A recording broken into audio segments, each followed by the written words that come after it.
जय हिंद दोस्तों। आज का ये वीडियो बहुत ही इम्पोर्टेंट वीडियो होने वाला है। ये जो वीडियो है वो बायोलॉजी से पार्ट का नाम आर्थ्रोपोडा एवं मोलस्का से एमसीक्यू क्वेश्चन है, अर्थात कुछ आपके वैकल्पिक क्वेश्चन है। वैकल्पिक क्वेश्चन दिए गए हैं जो आपको नीट तथा अदर एग्ज़ाम में पूछे जाने वाले हैं। तो दोस्तों बिना देरी किए हुए हम चलते हैं अपने क्वेश्चन की तरफ। क्वेश्चन क्या है आपका, ये देखते हैं। आज का ये जो क्वेश्चन है आज का पहला क्वेश्चन है। देखिए, क्वेश्चन आपको दिखाने से पहले कुछ बता दें कि बच्चों क्वेश्चन ये है आपका एमसीक्यू क्वेश्चन है आर्थ्रोपोडा एवं मोलस्का का। ये नीट और तथा अन्य एग्ज़ामों में बहुत ही इम्पोर्टेंट है। तो ये आप लोग पढ़ें, मेहनत करें, मेहनत करके आगे पढ़ें। और ठीक है, हम चलते हैं, आपको अपने क्वेश्चन की तरफ ले चलते हैं अपने क्वेश्चन की तरफ। आपको ले चलते हैं क्वेश्चन की तरफ। क्या है आपका क्वेश्चन, देखिए आज का पहला क्वेश्चन है आपका।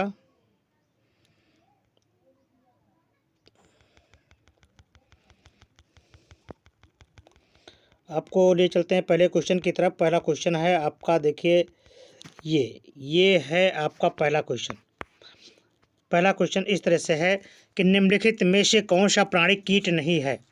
आपको बताने हैं कि इनमें से कौन सा कीट नहीं है। निम्नलिखित में से कौन सा कीट नहीं है? मधुमक्खी, बीटल, ततैया, टिक्स। तो आपको बताने हैं कि इसमें से कौन से कीट नहीं है। तो जो आपके कीट नहीं है वो कौन से हैं? मधुमक्खी भी एक प्रकार के कीट हैं, ततैया भी आपका कीट है। तो कीट कौन नहीं है? तो ये आपका टिक्स है। टिक्स एक कीट नहीं है। ठीक है दोस्तों, चलिए बढ़ते हैं हम अगले क्वेश्चन की तरफ बढ़ते हैं। अगला क्वेश्चन आपका कुछ इस तरह से है। अगला क्वेश्चन है आपका ये। अगला क्वेश्चन है आर्थ्रोपोड्स। क्वेश्चन है आपका आर्थ्रोपोडा संघ में जीवित जीवाश्म कौन है? किसको जीवित जीवाश्म कहा जाता है? ये आपको बताने हैं। साइमेंक्स, न्योपिलाइना, पेरिपेटस या यूपेगोरस। तो आपको बताने हैं कि आर्थ्रोपोडा संघ में जीवित जीवाश्म कौन है इसमें। तो जीवित जीवाश्म जो है वो है आपका पेरिपेटस। क्या है? पेरिपेटस आपका राइट आंसर है। ठीक है दोस्तों, बहुत ही इंपॉर्टेंट क्वेश्चन है ये आपका, कई बार आपका ये पूछा गया है, तो ये क्वेश्चन को याद रखना। अगले क्वेश्चन की तरफ बढ़ते हैं हम। अगला क्वेश्चन है आपका, अगला क्वेश्चन है ये रहा आपका अगला क्वेश्चन। आर्थ्रोपोडा के जंतुओं में उत्सर्जन होता है। आर्थ्रोपोडा के जंतुओं में उत्सर्जन कौन होता है? कौन सी इसमें ग्रंथियां, देखिए किसके द्वारा होता है। तो ऑप्शन पहला है आपका मल्पीगियन नलिकाओं द्वारा, सेकंड है ग्रीन ग्रंथियों द्वारा, तीसरा है कॉक्सल ग्रंथियों द्वारा, या फिर उपरोक्त है सभी। क्वेश्चन को ध्यान से समझें कि इसमें कह रहा है कि जंतुओं में उत्सर्जन, आर्थ्रोपोडा के जंतु। तो आप जानते हैं कि जो आर्थ्रोपोड्स होते हैं उनमें मल्पीगियन नलिकाएं एक्सक्रेशन का काम करते हैं, ये भी सही है। दूसरा ग्रीन ग्रंथियों के द्वारा भी होता है। तो इसमें सबसे इम्पॉर्टेंट कौन है ये आपको देखना है। तो देखिए, मल्पीगियन द्वारा भी होता है, ग्रीन विद कॉक्सल द्वारा भी होता है। तो इसका मतलब कौन सा सही है आपका? तो इसका मतलब है कि हमारा ये चौथा आंसर सही है, उपरोक्त सभी, ऑल ऑफ एबव। ये क्वेश्चन मतलब ये आंसर सबसे इम्पॉर्टेंट है, इसलिए इसको लॉक किया जाएगा। ठीक है, अगला चलें। अगला तो ये आपका चौथा क्वेश्चन, मतलब ये चौथा ऑप्शन सही है। अगला क्वेश्चन है आपका,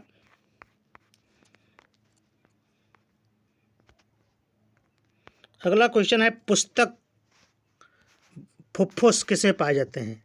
जो पुस्तक फुफ्फुस है वो किसमें पाए जाते हैं? डिप्लोपोडा में, क्रिस्टेशिया में, अरेक्निडा में, या फिर इंसेक्टा में। तो ये आपके किसमें पाए जाते हैं? ये जो आपके पुस्तक फुफ्फुस होते हैं ये किसे पाए जाते हैं? ये देखिए बहुत ही इंपॉर्टेंट क्वेश्चन है आपका। तो ये एरेक्निडा में पाए जाते हैं। किसमें? एरेक्निडा में पाए जाते हैं। ठीक है, बहुत ही इंपॉर्टेंट क्वेश्चन है, कई बार आपसे पूछा गया है। तो चलते हैं अगले क्वेश्चन की तरफ। अगले क्वेश्चन की तरफ आप बढ़ें तो देखिए अगला क्वेश्चन क्या है। अगला क्वेश्चन है कि निम्नलिखित में से कौन सा लक्षण सभी आर्थ्रोपोडा जंतुओं में पाए जाते हैं। इसमें बताना है कि कौन सा पूर्णतः आर्थ्रोपोडा में ही पाए जाते हैं। तो आर्थ्रोपोडा में देखिए, पहला ऑप्शन है पूर्ण कायांतरण, दूसरा है पंख, तीसरा है संधिक्त उपांग, ट्रेकिल तंत्र। तो आपको ये दिखाना है कि इसमें कौन सा जंतु, मतलब कौन से लक्षण हैं जो आर्थ्रोपोड्स में पाए जाते हैं। तो पूर्ण कायांतरण, पंख या संधिक्त। तो आर्थ्रोपोडा देखिए दो शब्दों से मिलकर के बना है, आर्थो प्लस पोडा। और आर्थो का अर्थ होता है क्या, जॉइंटेड, अर्थात आर्थो का अर्थ होता है जॉइंटेड, और ये पोडा का अर्थ होता है पैर, यानी संधियुक्त उपांग, यानी पैर कैसे होते हैं, संधियुक्त। तो कौन सा ऑप्शन सही है आपका, आपका ऑप्शन जो है वो तीसरा बिल्कुल सही है, संधियुक्त उपांग सही है। ठीक है, तो इस तरह के क्वेश्चन में आपको हड़बड़ाना नहीं है, ठीक से आंसर देना है। चलिए अगले क्वेश्चन की तरफ बढ़ते हैं हम। अगला क्वेश्चन आपका कुछ इस तरह से है। क्वेश्चन है आपका, निम्न में से कीट का प्रमुख लक्षण होता है। निम्न में से कीट वर्ग का प्रमुख लक्षण क्या होता है, कौन से इसमें लक्षण हैं जो कीट में होते हैं। तो ऑप्शन है आपका संयुक्त नेत्र, दूसरा है लंबा उदर, तीसरा है 3 जोड़ी टांगे, या फिर चौथा है 2 जोड़ी पंख।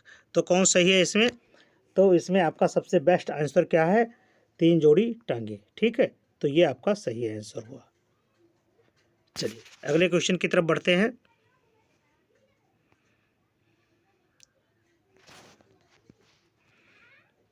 अगले क्वेश्चन की तरफ बढ़ें।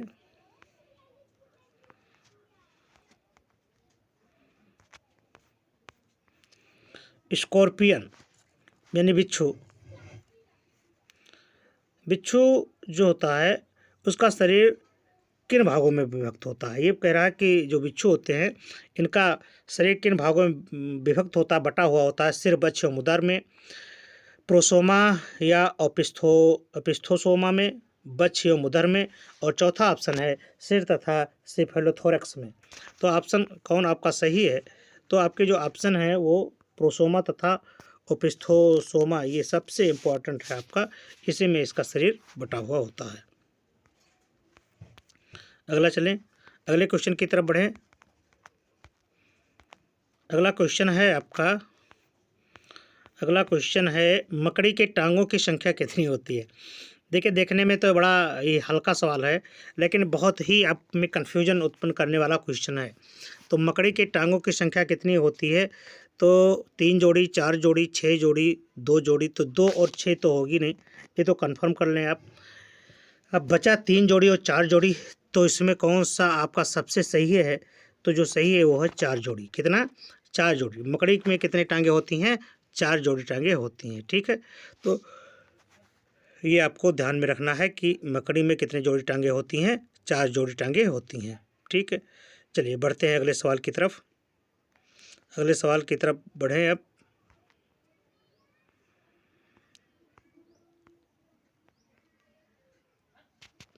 अगला सवाल है आपका ये, निम्नलिखित में से कौन सा जंतु जीवित जीवाश्म का उदाहरण है। ये बहुत ही इंपॉर्टेंट क्वेश्चन है, कई बार आपसे पूछा गया है। तो निम्नलिखित में से कौन सा जीवित जीवाश्म का उदाहरण है, लिम्यूलस, मकड़ी। अब जीवाश्म होगा तो ये हो नहीं पाएगा, यूपिगुरस या स्कॉर्पियन। तो जीवित जीवाश्म का उदाहरण कौन कौन से हैं, मतलब कौन सा है इसमें, तो ये आपका जो सबसे सही आंसर है वो क्या है, लिम्यूलस। क्या है, लिम्यूलस आपका सबसे इम्पोर्टेंट है, मतलब सही है। अगले क्वेश्चन की तरफ बढ़ें।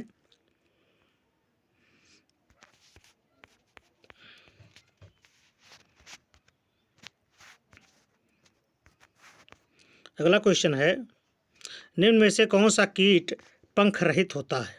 सॉरी, वो बहुत अच्छे। निम्न में से कौन सा कीट पंख रहित होता है। पंख रहित का अर्थ होता है कि जिसमें पंख न पाए जाते हों। तो दीमक, एपिस, मॉथ, लेपिस्मा। क्या है भाई, आप भी टिक करते रहें, जो भी आंसर आपको आता है उसको हमें कमेंट बॉक्स में लिख करके ज़रूर बताएं। भाई जितने भी ये हमारे देखने वाले हैं उनसे अनुरोध है कि आप अपने कमेंट बॉक्स में ज़रूर लिखें कि कितने क्वेश्चन आपको आ रहे हैं, जिससे आपका भी कॉन्फिडेंस बढ़े, हमारा भी कॉन्फिडेंस बढ़े कि आप पूरा क्वेश्चन देखते हैं।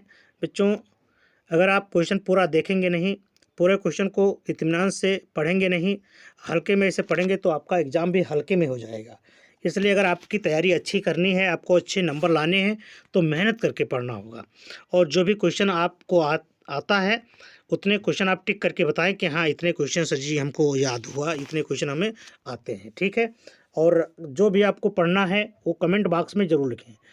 क्वेश्चन कह रहा है कि निम्न में से कौन से कीट पंख रहित होते हैं, अर्थात इनमें पंख नहीं पाए जाते हैं। तो कौन सा ऑप्शन कौन सा है? लेपिस्मा। लेपिस्मा एक ऐसा कीट है जिसमें पंख नहीं पाए जाते हैं। क्लियर? चलिए अगले क्वेश्चन की तरफ बढ़ते हैं। अगला क्वेश्चन देखिए कुछ इस तरह से है। अगला क्वेश्चन है आपका, नोप्लेस लार्वा निम्न में से कौन सी क्लास के जंतुओं के जीवन चक्र में पाया जाता है? नोप्ले अर्थात आपको बताना है कि नोप्लेस लार्वा किस में पाया जाता है। इसमें साफ साफ बातें कह रहा है कि किसके जीवन चक्र में नोप्लेस लार्वा पाया जाता है। तो नोप्लेस लार्वा किस में पाया जाता है? ऑप्शन है आपके इंसेक्टा, काइलोपोडा, एरेक्टिना या क्रिस्टेशिया। तो आपका जो आंसर है वो किस में पाया जाता है? ये आपको पाया जाता है क्रिस्टेशिया में। किसमें? क्रिस्टेशिया आपका राइट आंसर है। तो क्रिस्टेशिया में ये जो है नोप्लेस लार्वा पाया जाता है। अगले क्वेश्चन की तरफ बढ़ें। अगला क्वेश्चन है आपका, अगला क्वेश्चन है, ग्रेन ग्रंथियां या एंटीनरी ग्रंथियां निम्न में से कौन से समूह के जंतुओं में उत्सर्जी अंग हैं? यानी ग्रीन ग्रंथियाँ और एंटेनरी ग्रंथियाँ किस में उत्सर्जन का कार्य करती हैं, कौन से जंतुओं में उत्सर्जन अंग हैं, ये आपको बताने हैं। ऑप्शन आपका है डिप्लोपोडा, पहला, दूसरा है काइलोपोडा, तीसरा एरेक्निडा और चौथा है क्रिस्टेशिया। तो आपका आंसर किसके साथ में जाएगा? क्रिस्टेशिया में। किस में? क्रिस्टेशिया। क्रिस्टेशिया में ग्रीन ग्रंथियाँ, एंटेनरी ग्रंथियाँ उत्सर्जन अंग के रूप में कार्य करती हैं, ठीक है। तो अगले क्वेश्चन की तरफ बढ़ें। अगला क्वेश्चन है आपका, सेंटीपीड एवं मिलीपीड किस वर्ग के अंतर्गत आते हैं? ये आपको बताना है कि सेंटीपीड एवं मिलीपीड्स किस किस वर्ग के अंतर्गत आते हैं। तो ये हैं आपके, देखिए ये ऑप्शन है, इंसेक्टा एवं क्रिस्टेशिया, क्रिस्टेशिया एवं एरेक्निडा, काइलोपोडा एवं डिप्लोपोडा और डिप्लोपोडा एवं क्रिस्टेशिया। तो ये आपका आंसर जो है ये है काइलोपोडा एवं डिप्लोपोडा, ठीक है। ये आपका राइट आंसर है। अगले क्वेश्चन की तरफ बढ़ें। अगला क्वेश्चन है आपका,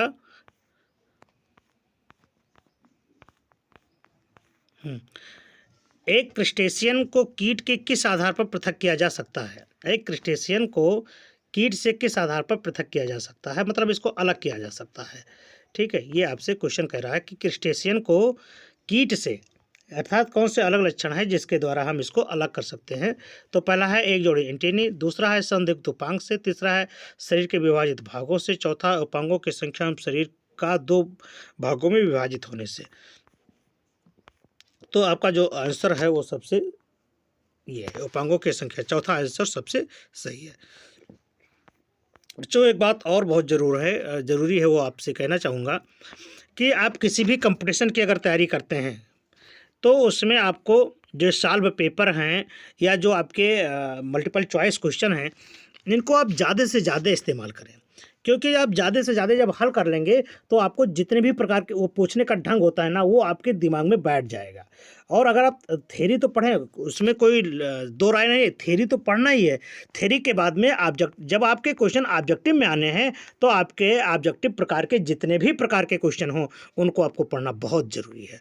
वरना ऑब्जेक्टिव तो आप थ्योरी आप पढ़ ले जाएंगे, लेकिन थ्योरी में जब आपसे क्वेश्चन घुमा करके पूछा जाएगा तो वो आप में कुछ दुविधा हो सकती है और आप जो है जानते हुए भी उसका आंसर सही नहीं दे पाएंगे। तो जितना भी हो सके उतना भी आप मल्टीपल चॉइस क्वेश्चन को अटेम्प्ट करें। और उसको देखिए, एक चीज़ और ध्यान रखें कि जो भी मल्टीपल चॉइस क्वेश्चन है पहले उसकी थ्योरी पढ़ लें, थ्योरी के बाद में वो मल्टीपल चॉइस उसके जितने भी क्वेश्चन बनने लायक हैं वो क्वेश्चन आपको पढ़ना होगा। ये नहीं कि हम थ्योरी पढ़ लिया है तो हम ये मल्टीपल चॉइस क्वेश्चन कैसे, ये तो हमको आता है, नहीं, ये गलतफहमी में ना रहें और जितना हो सके उतना आप ऑब्जेक्टिव क्वेश्चन पर ध्यान दें। ठीक है बच्चों, चलिए बढ़ते हैं। कह रहा है कि निम्नलिखित में से कौन सा आर्थ्रोपोडा के जंतुओं में नहीं पाया जाता, अर्थात इसमें ये आपको बताने हैं कि आर्थ्रोपोडा में कौन सा ये लक्षण इसमें दिया हुआ है तो वो गुण नहीं पाया जाता है। पहला है बंद प्रकार का प्रसंचरण तंत्र। तो आप जानते हैं कि आर्थ्रोपोडा में जो होता है वो खुला प्रकार का प्रसंचरण तंत्र पाया जाता है। क्लियर, ये तो चीज़ बिल्कुल हट गई। गतिमान जबड़े, खंड शरीर, संधियुक्त उपांग ये तो पाए जाते हैं, लेकिन सबसे इंपॉर्टेंट जो नहीं पाया जाता वो क्या है, बंद प्रकार का प्रसंचरण तंत्र। क्योंकि आप जानते हैं कि इसमें किस तरह से प्रसंचरण तंत्र पाए जाते हैं, खुले प्रकार के प्रसंचरण तंत्र पाए जाते हैं। तो ये आपका क्वेश्चन सबसे पहले ही मिल गया उत्तर। ठीक है, अगला देखिए, अगला आपका आंसर किस तरह से है। किस जंतु में कॉक्सल ग्रंथियां उत्सर्जन का कार्य करती हैं, ये आपको बताने हैं कि कौन से जंतु हैं जिसमें कॉक्सल ग्रंथियां उत्सर्जन का कार्य करती हैं। तो कॉक्सल ग्रंथियां क्रेफिश या डेविल फिश, जेलीफिश या फिर बिच्छू। तो किस में है ये, बिच्छू में। ठीक है, तो बिच्छू में कॉक्सल ग्रंथियां क्या कार्य करती हैं, उत्सर्जन का कार्य करती हैं। ठीक है, चलिए भाई हम बढ़ते हैं अगले क्वेश्चन की तरफ। अगला क्वेश्चन आपका कहाँ पर है भाई, अगला क्वेश्चन आ गया, ये है। श्वसन के लिए पुस्तक क्लोम पाए जाते हैं। श्वसन के लिए पुस्तक क्लोम किसमें पाए जाते हैं, घरेलू मक्खी में, दीमक में, चींटी में या किंग क्रेब्स में, किसमें पाए जाते हैं। आपको आंसर तो पता ही हो गया, क्योंकि ये पाया जाता है किंग क्रेब्स में। श्वसन के लिए पुस्तक क्लोम, जो पुस्तक क्लोम पाए जाते हैं किसे पाए जाते हैं, किंग क्रेब्स में पाए जाते हैं। ठीक है, चलिए बढ़ते हैं हम अगले क्वेश्चन की तरफ। अगला क्वेश्चन है आपका कुछ इस प्रकार से है। क्वेश्चन देखिए, क्वेश्चन ये, अधिकांश वयस्क कीटों में 6 टांगे होती हैं। ठीक है, पूछ रहा है, ये बता रहा है कि अधिकांश वयस्क कीट जो होते हैं उसमें 6 टांगे होते हैं, तथा यानी और क्या पाए जाती हैं, और तथा यानी और, यहाँ डॉट दे दिया गया, इसमें आपको ये लगाना है कि और क्या पाए जाते हैं। तो देखिए, और है 2 एंटेनी एवं 4 पंख पाए जाते हैं, 4 एंटेनी तथा 4 पंख पाए जाते हैं, 2 एंटेनी तथा 2 एंटेनी एवं 2 या 4 पंख पाए जाते हैं। ठीक है, और चौथा ऑप्शन है 4 पंख एवं 4 आंखें पाई जाती हैं। तो ये कौन सा आपका ऑप्शन कौन सा सही है, तो ऑप्शन आपका सही है ये तीसरा, 2 एंटेनी एवं 2 या 4 पंख, 2 जोड़ी पाए जाते हैं तो 2 या 4 पंख पाए जाते हैं। ठीक है, तो ये आपका आंसर सबसे सही हुआ। अगले क्वेश्चन की तरफ हम लोग बढ़ते हैं। क्वेश्चन आपके बहुत ही इंपॉर्टेंट क्वेश्चन है, लेकिन इस क्वेश्चन को याद रखना बहुत ज़रूरी है। आप अपने क्वेश्चन को सदा याद रखें, याद नहीं रखेंगे तो पढ़ते जाएंगे और आप भूलते जाएंगे। तो अपनी जो है याददाश्त काफ़ी मजबूत रखें। कह रहा है कि द्विशाखी उपांग सुविकसित होते हैं किसमें, इंसेक्टा में, क्रिस्टेशियन में, एनिलिडा में या फिर एक्सेक्ट क्रिस्टेशियन, एरेक्टनिडा और फिर एनिलिडा में। तो आपको बताने हैं कि ये द्विशाखी उपांग किस में उपस्थित होते हैं, तो किस में है, क्रिस्टेशियन में। ठीक है, चलिए अगले सवाल की तरफ बढ़ते हैं हम लोग। अगला सवाल है आपका, अगला सवाल ये रहा। अगला सवाल क्या रहा, ये अगला सवाल है, आर्थ्रोपोडा संघ के जंतुओं का लक्षण होता है। आर्थ्रोपोडा संघ के जंतुओं का लक्षण क्या है, तो ये बताने हैं आपको लक्षण क्या हैं। काइटिन बाह्य कंकाल, बाह्य रूप से खंडित शरीर तथा युग्मित उपांग, काइटिन बाह्य कंकाल, एंटीना का पाया जाना। तीसरा है काइटिन बाह्य कंकाल संयुक्त नहीं तथा एंटीना का पाया जाना। और चौथा है काइटिन बाह्य कंकाल बाह्य विखंडन तथा जोड़ीदार संधियुक्त उपांग। वो सबसे इम्पोर्टेंट ये चीज़ है। तो कौन सा सही है आपका, ये सबसे इम्पोर्टेंट है। ठीक है, चलिए अगले क्वेश्चन की तरफ हम लोग बढ़ रहे हैं। अगला क्वेश्चन आपका आ रहा है आपके स्क्रीन पर, ये रहा। एनिलिडा में मोलस्का बहुत ही इंपॉर्टेंट, कई बार आपसे पूछा गया है, हर कंपटीशन में लगभग पूछा जाता है, खासकर मेडिकल की परीक्षाओं में, नीट में तो अधिकतर पूछा गया है कि एनिलिडा एवं मोलस्का के मध्य में योजक कड़ी कौन है। योजक कड़ी अर्थात संयोजक कड़ी कौन सी है, अर्थात दोनों के बीच में मध्यस्थता करने वाली कौन, मतलब मध्यस्थता कौन जीव करता है। पेरिपेटस, हेरुडिनेरिया, नियोफिलाइना या फिर बोनेलिया। तो आपका आंसर क्या है, नियोपिलाइना। क्या सही है भाई, इसमें बताइए। आपका सही आंसर जा रहा है नियोपिलाइना। बहुत अच्छे, अगर आप जानते हैं तो आपको मिल गया 4 अंक। नियोपिलाइना बहुत इंपॉर्टेंट क्वेश्चन है। अगले हम क्वेश्चन की तरफ बढ़ते हैं। अगला क्वेश्चन है आपका, बहुत ही इंपॉर्टेंट क्वेश्चन है। हम चलते हैं, बढ़ते हैं अगले क्वेश्चन की तरफ। क्वेश्चन आपका इस तरह से है, अगले क्वेश्चन है, रुक जाओ, अगला क्वेश्चन है आपका ये, निम्न में से किस एक को छोड़कर सभी जंतु एक वर्ग संबंधित होते हैं? निम्न में से किस एक को छोड़कर सभी जंतु एक वर्ग से संबंधित है? कौन कौन सा? स्पाइडर, टिक्स, स्कॉर्पियन या फिर टर्माइट? तो ये आपके कौन से सही है? ये है आपके टर्माइट्स। टर्माइट्स आपके राइट आंसर है। अगले क्वेश्चन की तरफ हम लोग बढ़ते हैं। अगला क्वेश्चन है आपका, अगला क्वेश्चन है, निम्न में से कौन सा लक्षण आर्थ्रोपोडा संघ के जंतुओं में नहीं पाया जाता है? किसमें आर्थ्रोपोडा संघ के जंतु नहीं, मतलब जो लक्षण है वो आर्थ्रोपोडा संघ के नहीं है। काइटिन का बना कंकाल तो ये पाया जाता है, संयुक्त नेत्र ये भी पाया जाता है, मल्पीगेन नलिकाओं ये तो बिल्कुल पाया जाता है। लेकिन वाओ आ गया चौथा, बंद प्रकार का रुधिर संवहन तंत्र, ये बिल्कुल नहीं पाया जाता, क्योंकि आप जानते हैं कि आर्थ्रोपोडा संघ के जंतुओं में कैसा होता है, खुले प्रकार का प्रसंचरण तंत्र पाया जाता है। लेकिन यहाँ पर इन्होंने ये आंसर आप पा गए। ठीक है, तो ये है आपका राइट आंसर। ये क्वेश्चन बंद प्रकार का, ये आपको गलत मिल गया। ठीक है, तो यही आपका सही है। अगले क्वेश्चन की तरफ हम लोग बढ़ते हैं। अगला क्वेश्चन आपका इस तरह से है, अगला क्वेश्चन है आपका ये, काकरोच, घरेलू मक्खी और मच्छर कीट वर्ग के जंतु होते हैं, क्योंकि इनमें क्या पाया जाता है? ये आपको बताने हैं कि इनमें क्या पाया जाता है।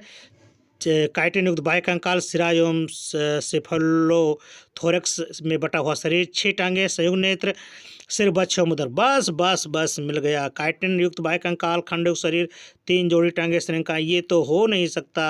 ये मिल गया आपको कौन सा आंसर मिल गया? सबसे आंसर मिल गया आपका दूसरा, 6 टांगे, संयुक्त नेत्र एवं सिर, बच्छ और मुदर में बटा हुआ। ठीक है, तो ये आपका राइट आंसर हो गया। अगला क्वेश्चन की तरफ हम लोग बढ़ रहे हैं।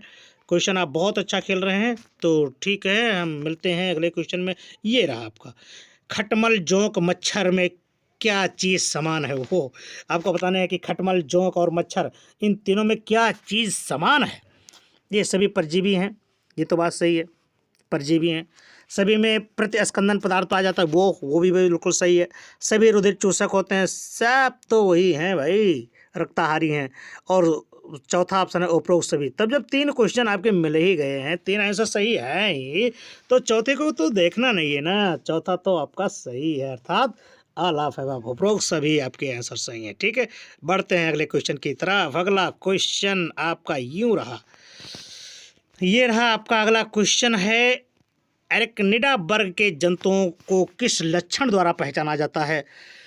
ये है एरेक्निडा वर्ग के जंतुओं में, तो ये एरेक्निडा वर्ग के जंतुओं को कांतर की उपस्थिति, विषैला नखरों की उपस्थिति, 4 जोड़ी टांगों से या फिर शीर्ष प्रजक्ता से। तो ये आपका जो सही आंसर है वो क्या है?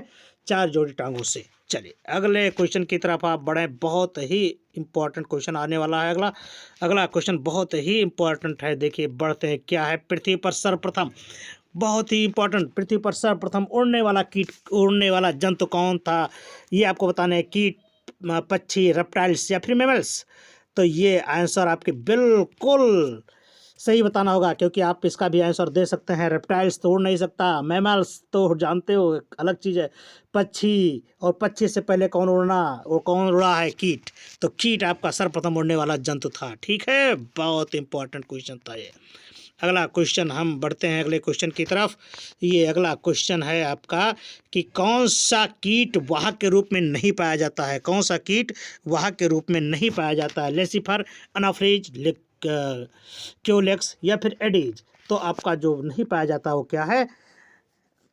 लेसिफर। चलिए अगले क्वेश्चन की तरफ बढ़ते हैं। बहुत ही इम्पॉर्टेंट क्वेश्चन अगला आने वाला है। आपका क्वेश्चन है, निम्न में से कौन सा यूथी पीड़क है? कौन सा आपका यूथी पीड़क है? Locust, Culex, Aedes, Apis. तो कौन आपका सही है? लोकस्ट। क्या है? लोकस्ट आपका। चलिए अगले क्वेश्चन की तरफ बढ़ते हैं। बहुत ही इम्पॉर्टेंट क्वेश्चन अगला आने वाला है, बहुत ही इम्पॉर्टेंट क्वेश्चन है। कौन सा क्वेश्चन है? बोजेनस के अंग किसमें पाए जाते हैं?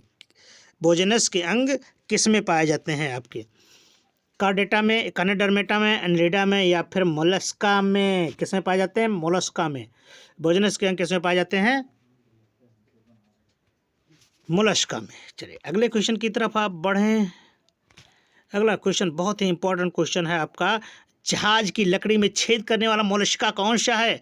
तो मोलस्का की बात अब आ गई है, तो मोलस्का आप जानते हैं कौन सा मोलस्का होता है जो जहाज की लकड़ी में भी छेद कर देता है? वो है पहला ऑप्शन है डोरिस काइटिन लाइमेक्स या टेरिडो। तो कौन सा है जो लकड़ी में भी छेद कर देता है, वो भी जहाज में, यानी डुबोने का कार्य करता है? साला बड़ा ही हरामी है भैया। तो ये है टेरिडो। क्या है? टेरिडो। टेरिडो ये है आपका जहाज छेदक, यानी जहाज की लकड़ी के छेदने वाला मोलस्का है। अगले क्वेश्चन की तरफ बढ़े, बहुत ही इम्पॉर्टेंट क्वेश्चन था ये आपका। अगला क्वेश्चन देखिए क्या है, मोलस्का में कवच का श्रवण होता है। मोलस्का में कवच का श्रवण होता है किसके द्वारा? पाद द्वारा, स्याही ग्रंथियों द्वारा, रेडुला द्वारा, फिर मेंटल द्वारा। यानी मोलस्का, ध्यान से समझ लें क्वेश्चन को, ध्यान से समझें। मोलस्क में कवच का श्रवण, कवच समझते हैं ना, वायरिया स्केलेटन जो होता है, उसका श्रवण किसके द्वारा होता है? पहला ऑप्शन है पाद द्वारा, दूसरा है स्याही ग्रंथि द्वारा, तीसरा रेडियोला द्वारा, चौथा फिर मेंटल द्वारा। तो पूछते हैं कौन सा सही है? तो सही है आपका मेंटल द्वारा। ठीक है, ये क्वेश्चन आपका बहुत ही इंपॉर्टेंट है, आप इसको सदा याद रखना। अगले क्वेश्चन की तरफ बढ़ते हैं भैया। अगला क्वेश्चन बहुत ही इंपॉर्टेंट क्वेश्चन है आपका, ऐसा कौन सा सिफेलोपोडा का सदस्य है जिस पर कंकाल पाया जाता है? जिस पर बाह्य कंकाल। कौन सा कंकाल? कंकाल, बाह्य कंकाल दो प्रकार के होते हैं, एक एंडोस्केलेटन, एक बाह्य एक्सोस्केलेटन। तो इसमें बाह्य सेफेलोपोडा का कौन सा सदस्य है जिसमें बाह्य कंकाल पाए जाते हैं? तो बाह्य कंकाल आपको बताना है। इसमें ऑप्शन है आपका पहला काइटन, यूनिया तथा नाटिलस। क्या है? तो आंसर पूछें क्या है? नॉटिलस। नॉटिलस आपका पाया जाने वाला बाह्य कंकाल है। ठीक है, बहुत अच्छे। चलते हैं हम अगले क्वेश्चन की तरफ। अगला क्वेश्चन आपका है, क्या है अगला क्वेश्चन? देखें, अगला क्वेश्चन है आपका, किस मोलस्का को हाथी दंत कवच कहते हैं? बहुत ही इंपॉर्टेंट क्वेश्चन है आपका, किस मोलस्का को हाथी दांत कवच कहते हैं? न्यूप्लाइना, पाइला या डेंटेलियम या डोरिस। तो आपका जो ऑप्शन है वो है का डेंटेलियम। डेंटेलियम हाथी दांत कवच कहलाता है। वो ये एक ऐसा मोलस्का है जिसको हाथी दांत कवच कहते हैं। ठीक है, अगले क्वेश्चन की तरफ बढ़ते हैं। अगला क्वेश्चन बहुत ही इंपॉर्टेंट क्वेश्चन है, ये क्वेश्चन आपको सिलेक्शन दिला सकता है। निम्न में से कौन सा जंतु जेट प्रोपल्सन विधि द्वारा तैरता है? कौन सा है जो जेट प्रोपल्सन विधि द्वारा तैरता है? ऑप्शन इस तरह से है, साइप्री, पिंकटाडा, यूनिया या कटल फिश। तो आपका आंसर जो है वो क्या है? आंसर चलते हैं देते हैं, क्या है? Cuttle fish. अगला क्वेश्चन की तरफ हम बढ़ते हैं। क्वेश्चन आपका बहुत ही इंपॉर्टेंट है। अगला क्वेश्चन है, किस वर्ग के सदस्यों का शरीर एवं कवच ऐंठन के कारण असमित हो जाता है? बहुत इंपॉर्टेंट है ये सवाल आपका, बहुत ही इंपॉर्टेंट है कि किस वर्ग के सदस्यों के शरीर एवं कवच ऐंठन के कारण असमित हो जाते हैं? तो आपका जो आंसर है वो है किसके द्वारा? गैस्ट्रोपोडा। वो गैस्ट्रोपोडा के कारण। ठीक है, चलिए अगले क्वेश्चन की तरफ हम बढ़ते हैं। अगला क्वेश्चन आपका है इस तरह से कुछ, अगला क्वेश्चन है ये, फाइलम मोलस्का के जंतुओं में द्विपार्श्वमित निम्न में से कौन सी प्रक्रिया द्वारा नष्ट हो जाता है? तो वो है असमित, ऐंठन, प्रतिलोमन या अंतर्बलन। किसके द्वारा?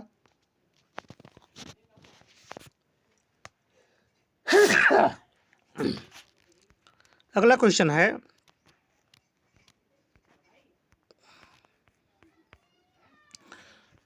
मोलस्का के जंतु होते हैं कैसे होते हैं? आपको बताने हैं कि मोलस्का के जो जंतु होते हैं कैसे होते हैं। कोमल एवं खंडित शरीर वाले होते हैं, कोमल एवं अखंडित द्विस्तरीय जलीय जंतु होते हैं, कोमल एवं अखंडित शरीर वाले होते हैं। चौथा ऑप्शन है कोमल एवं अखंडित शरीर वाले जलीय जंतु प्रायः 2 कवच पाया जाता है। ये इंपॉर्टेंट है, ये आपका सही है। ठीक है, अगले क्वेश्चन की तरफ हम बढ़ते हैं। अगला क्वेश्चन है आपका, अगला क्वेश्चन कुछ आपका इस तरह से है। देखिए अगले क्वेश्चन की तरफ हम बढ़ते हैं। निम्नलिखित में से कौन सा जंतु मोलस्क है? ये बहुत ही इंपॉर्टेंट है क्वेश्चन आपका कि कौन सा मोलस्क है। तो समुद्री घोड़ा, समुद्री चूहा, समुद्री खरगोश या समुद्री गाय। तो कौन सा जंतु इसमें मोलस्क है? तो जिसमें जो मोलस्क है वो समुद्री खरगोश है, वो आपका एक प्रकार का मोलस्का होता है। ठीक है, अगले क्वेश्चन की तरफ हम मिलते हैं, चलते हैं, बढ़ते हैं अगले क्वेश्चन की तरफ। अगला क्वेश्चन है, निम्न में से कौन सा गुण फाइलम मोलस्का का नहीं है? मोलस्का का गुण इसमें से नहीं होता। क्या है? कवच द्वारा ढका हुआ कोमल शरीर, खंडयुक्त शरीर, त्रिस्तरीय या सीलोम की उपस्थिति। तो आपका जो सबसे आंसर सही है वो क्या है, आपसे पूछ रहा है कि इसमें मोलस्का कौन सा नहीं है। तो इसमें जो आपका है खंडयुक्त शरीर, ये इंपॉर्टेंट है, यही आपका मोलस्का का नहीं है। ठीक है, अगले क्वेश्चन की तरफ हम बढ़ते हैं। अगला क्वेश्चन है आपका, मोलस्का के जंतुओं का विशिष्ट लक्षण क्या है, मतलब विशिष्ट लक्षण पूछ रहा है कि क्या है।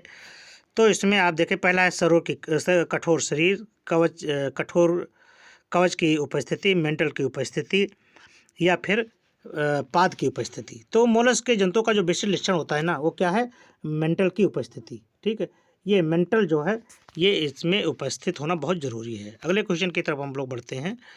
अगला क्वेश्चन है आपका ये रहा आपका अगला क्वेश्चन। मोलस्का, हाँ, कुछ मोलस्का के जंतुओं में भोजन के कणों को रेतने के लिए पाई जाने वाली संरचना क्या कहलाती है। ये आपसे पूछ रहा है कि कुछ मोलस्का के जंतुओं में भोजन के कणों को रेतने के लिए पाई जाने वाली संरचना क्या कहलाती है, दांत, रेड्यूला, जीभ या पेक्टिन। तो इसमें क्या कहलाती है, ये रेड्यूला कहलाती है। क्या कहलाती है, रेड्यूला। चलिए बढ़ते हैं हम अगले क्वेश्चन की तरफ। अगला क्वेश्चन है आपका, सबसे बड़ा अकशेरुकी जंतु कौन सा है। सबसे बड़ा अकशेरुकी, तो सबसे बड़ा अकशेरुकी जंतु है आपका दैत्याकार विशालकाय स्क्विड, व्हेल्स, हाथी पाइला। तो ये आपका कौन सा सही है, ये आपका सबसे सही आंसर है। ठीक है, अगला क्वेश्चन की तरफ हम लोग बढ़ते हैं। अगला क्वेश्चन है, किस वर्ग के जंतुओं में लार्वा अवस्था नहीं पाई जाती, यानी अनुपस्थित होते हैं। किस में लार्वल अवस्था नहीं पाई जाती है। ऑप्शन है एम्फीनूरा, पेलिसिपोडा, गैस्ट्रोपोडा या सिफेलोपोडा। तो आपका आंसर जो है वो क्या है, आपका जो आंसर है वो है सिफेलोपोडा में। सिफेलोपोडा में आपको क्या है, इसमें लार्वल अवस्था नहीं पाई जाती है। अगले क्वेश्चन की तरफ हम लोग बढ़ते हैं। अगला क्वेश्चन बहुत ही इंपॉर्टेंट क्वेश्चन है, किस जंतु का शरीर खंडयुक्त नहीं होता है। किसका शरीर खंडयुक्त नहीं होता है, यानी शरीर खंडों में बटा नहीं होता है। क्रेफिश, सीपिया, टिड्डा या रजतमीन। तो ये आपका है सीपिया। सीपिया खंडों में बटा नहीं होता। अगले क्वेश्चन की तरफ हम लोग बढ़ते हैं। अगला क्वेश्चन है आपका, हेमोसाइनिन श्वसन वर्णक खुले प्रकार का प्रसंचरण तंत्र किस में होता है। ये आपको बताने हैं कि हेमोसाइनिन श्वसन वर्णक युक्त खुले प्रकार के प्रसंचरण तंत्र किस में होते हैं। तो ये है किस में होते हैं, मोलस्क में होते हैं। किस में होते हैं, मोलस्का में। चलिए अगले क्वेश्चन की तरफ हम लोग बढ़ते हैं। अगला क्वेश्चन है मोलस्का, ये बहुत ही इंपॉर्टेंट क्वेश्चन है।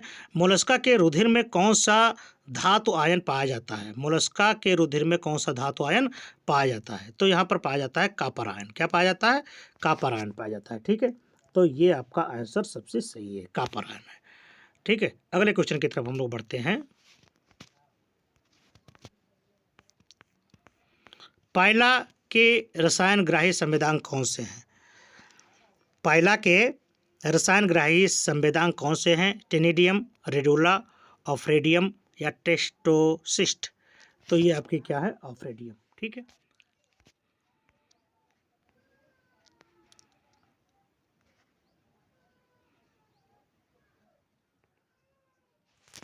अगला क्वेश्चन है, मोलस्का जंतुओं के संतुलन संवेदांग कौन है। मोलस्का जंतुओं के संतुलन संवेदांग कौन से हैं, ये आपको बताने हैं। तो ये क्या है आपका, ये है स्टेटोसिस्ट। ठीक है, क्या है, स्टेटोसिस्ट। ठीक है, ये है।